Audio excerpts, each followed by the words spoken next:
Alrighty, and welcome to episode 4 of the Scotch podcast. I'm incredibly excited to welcome our science nerds into the laboratory today. We have Lucas, we have Susie, and we have Ollie. Cheers, Hendo. Welcome. So we'll start off with Science Week next week, and what are we doing in Science Week? I'll go. So we have a few activities. The theme this year is innovations powering new industries. And throughout the week at lunchtimes, we're running escape rooms. We've got a VR, which is like a journey through a human body. And we're making ice cream using dry ice. And then we're looking at hydrogen as a fuel source. And Susie, what do you reckon when we say innovative industries? What are we talking about down that road? I just think that anything that's going to see like development in the future, it could be considered an innovative industry. I think that hydrogen as a fuel source, different fuel sources being developed will definitely be like the innovative industries of the future. Yeah, awesome. And Lucas, what would you say next week? What are you looking forward to most? Are you looking forward to eating ice cream, or are you looking forward to... Yeah, definitely eating ice cream. That's going to be quite fun, especially making it. And hydrogen as a fuel source, we're going to be looking at using chemistry to turn water into hydrogen and oxygen, and then making that powering little toy cars. So that's going to be quite exciting. And when you talk about little toy cars, do you think maybe in 50 years or X amount of years that hydrogen could be powering the day-to-day cars on the roads? Yeah, definitely. That'll be quite good when that happens. Awesome. And back to you, Ollie. We're going to go to, like scientific developments that in the future are going to help us continue as a society. What do you think some of these are going to be? So we've thought about, and we think like AI is going to be a big new technology, and lots of like space kind of programs and that kind of stuff. So with space, where are we going with space? What do you think the space race contains in 2023? I'm not super sure about much space stuff. Lucas? Sounds like a Susie question. How was that a me question? You go. Well, obviously in the future, life on Mars, hopefully colonising other planets. Colonising other planets? Ooh. Intrigue me. Oh. Planet Lucas. Yeah. Planet Lucas, nice. And on Planet Lucas, what would be on Planet Lucas? Just Lucas. Just me. Lucas and all his friends. Yeah. No one. So no one else. Yeah. No one else. Yeah. Oh, very nice. And Lucas, there's something interesting about you is that you can actually recite 101 digits of pi. I can. Which is amazing. So, start us off. All right. So 3.14159 265 3589 79323 8462 643 3832 79502 8841 9716 939 93751 058 209 7494459 230 78 164 0628 62 089 986 28034 8253 42 0679. Nerd. Alrighty, Susie, what's your cool talent? No, I don't have one. Man. Oh, Not no as cool impressive talents. as Lucas. That was very impressive, Lucas. Thank you. Well done. Congratulations. That is savvy. That is an innovative industry going forward. Yeah. Pi. Do you reckon maybe like we could have this at like the Olympic Games or like some sort of, like novelty? Yeah, I'm sure parasailing is definitely a sport. So we've talked about the activities, we've talked about innovative industry, and we've talked about Lucas as Planet going forward. And let's get on to movies. We all know that, science has some really cool movie. And we've got 5, which is on your sheet. So we've got Doc Emmett Brown from Back to the Future. We've got Tony Stark from the Marvel Cinematic Universe, as well as the other 3 listed there. So who is your favourite mad scientist from those classic films on your sheet? Well, can't say I watched too many movies, so just going off of the one I'm most familiar with, Tony Stark is definitely my favourite, and I'm sure Susie's not I going to do agree with not that agree. one. Yeah, it's got to be Dr. Evil, obviously, from Austin Powers. He does have the cool And what snap. makes Dr. Evil from Austin Powers cool? It's the move, you know. Oh. Yeah. And what's your favourite film? Out of these ones, I don't mind a bit of Jurassic World and Jurassic Park. That's okay. Yeah, I'm Back a to the Jurassic Future's Park good. I actually haven't seen Honey, I've Shrunk the Kids or Austin Powers, so Yeah, has anyone can't seen? speak much about Has them. anyone seen Honey, I Shrunk the Kids? I've seen it Is it ages good? ago, though. I've never heard of it. So that's pretty Seriously? bad. I've Yeah, heard I of saw it, that on but the list. I haven't was like, seen it. so Science Week, like, Why? Why are you guys our people? Why are you the ambassadors of science here at Scotch? What's so important? Why isn't it humanities? Why isn't it maths? Why? Why science? And I think it's very important for like other younger people like me and like everyone else who didn't enjoy science to like be more exposed to like the fun side of science and how that can be used for other jobs and other industries and powering future industries. And Susie, what's your favourite part of science? What's the thing growing up that you go, wow, I really love science? Well, I mean, are we talking about just science or STEM? Because STEM. in STEM, it would be technologies like artificial intelligence, machine learning, all that sort of stuff. It's very interesting. Lucas, give me something cool to finish up on. Favourite scientist of all time? Oh, got to be Albert Einstein. A Albert classic. Einstein. Classic. Ollie. I have to agree. Susie. I'm going to go with them. Can't disagree with these two. Wow. I mean, Isaac Newton is pretty good as well. Yeah. I Just think the that's only pretty two cool. scientists you know of. It's pretty cool. Thomas Edison. Oh, keep going. We've Oh. exhausted it. On the Thomas Edison, let's continue. We've got some rapid fire questions. We've just warmed you up. This is the game time now. So, it's a competition between all three of you. Most points wins. We'll start off. Question number 1. Name one of the inventors of the light bulb. Thomas Edison. Yes, continue. There's more. Don't even have to name one. Yeah, but you can name more. Oh, well, I think I'm pretty good with one. True or false? Alexander Graham Bell invented the telephone. True. Oh, well done. 2 points. to Lucas. Question number 3. What is Dr. Frankenstein's first name? 3 hours later. I want to get this wrong. Definitely something German. Starts with a V, ends in an R. Victor. Yes. What? I'm smashing you. You're no, Who invented the television? no shot. Yeah, not getting that one. Yeah, I've never heard of this guy either. Go on, John Ollie. Logie Bear. Who even is that guy? Logie. Who is your favourite character on The Big Bang Theory? Probably Sheldon. Yeah, what a classic. That's probably as close to science as I get, young Sheldon. But yeah, anyways, thank you so much for coming on. We probably had more of a laugh and a bit of fun than what we actually did with knowledge today, but I feel like that's pretty cool. You know, I got to bring in some pretty cool guests today on the show, and we got to talk about science, and we got to have a bit of a laugh, and really that's what excites us. And I can't even spit my words out. I've been laughing too much, but yeah, no, it was a pleasure to have you on board. Thanks for inspiring us. I hope Science Week goes well, and I'm looking forward to the ice cream, and not much about AI, but a lot about the ice cream. So I'll see you there. Have a good one. Thanks so you. much for having us. Nintendo.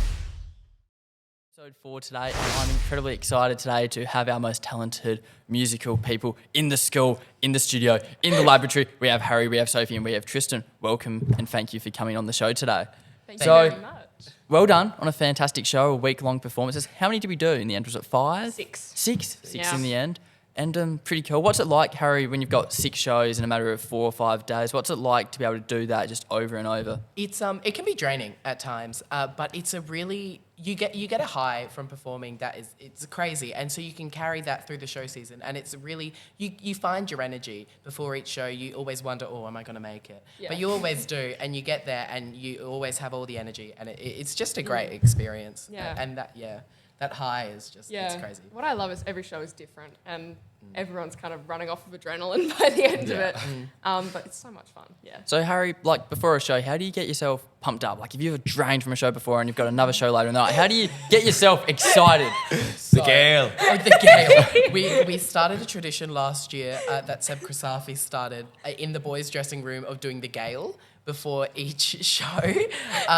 And so they play the Gale, and it's normally run by Freddie and Asher Gordon Flynn. and Flynn Doyle, and they do the Gale, and they scream, and they almost lose their voice before every single show. And stand. We And there's almost lots break of the stampede. floor. And of everything Taj. falls over. Everything falls over, and there's a lot of noise. It's real. It's real great. Good. But it makes the show better. It does.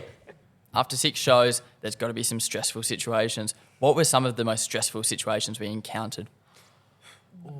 I'd say your last show with your Oh, in well, the finale. yeah, had a couple. My mic pack fell out of, like, they had a little pocket in my shorts, and it fell out just before the big dance number in the foot. Did you not know this? No. Yeah, so my mic pack fell out, and it was, like, trailing along on the ground, so I, like, grabbed my skirt with the wire to try and keep it up, and I was doing, like, the Corrie one-handed, and then in the bit where we split, I ran off stage to live, and I'm like, Mike! She's like, right, okay, and then back on like nothing happened.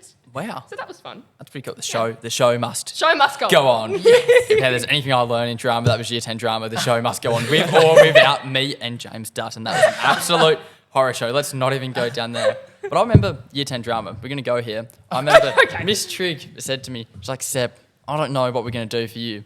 So she looked at me and she's like, personality-wise, 65-year-old old man with a walking stick. That is Yes. best describes you. And I was like, do you know what, Miss Trigg, I'm going to own Walt.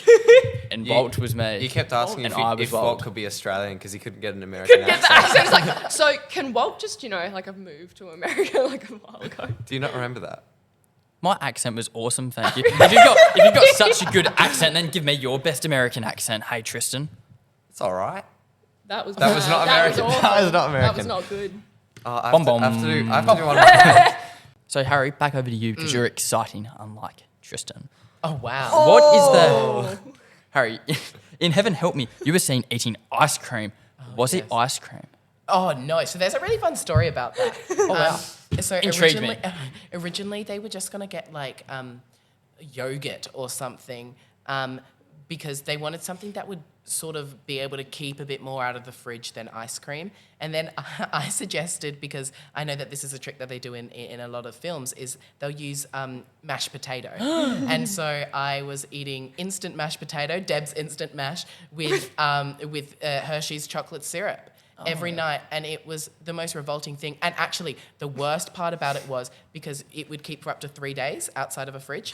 And so by the third day, after it sat outside, this liquid would pool on top of the instant mash. And I remember one show, I think it was literally like the second or third show in, I opened the lid of the ice cream container and water just like sprayed out. And I looked down and there was this pool of water. Just and a then puddle. It was gross. And then I had to pour in the chocolate syrup and it hit the water and like splashed out and it hit me. And it was the most revolting thing I've had to eat in my life. I genuinely thought I was going to throw up In in the wings. first show, though, you came off and were like, are you okay? And you're like, oh yeah, it's like 75% chocolate sauce. It actually wasn't even that bad. Yeah, but it got worse after a couple of days. Wow, I didn't think we were going there Yeah, on today's show. Where I thought it was a flavour of ice cream. I actually looked quite good from where I was sitting. It was instant mash. Instant mash. Instant mash and chocolate sauce. On the stage is one part of a show. Another part of this show is backstage. And backstage is critically important because that's where you change and you get into different costumes and different dances. Yeah. Was there like something that's just gone terribly wrong backstage and you thought you just were not going to make it and the show was going to go on without you? I think changes were a massive part of Oh, yeah. backstage because, the costumes, there were so many costumes. Everyone had multiple changes.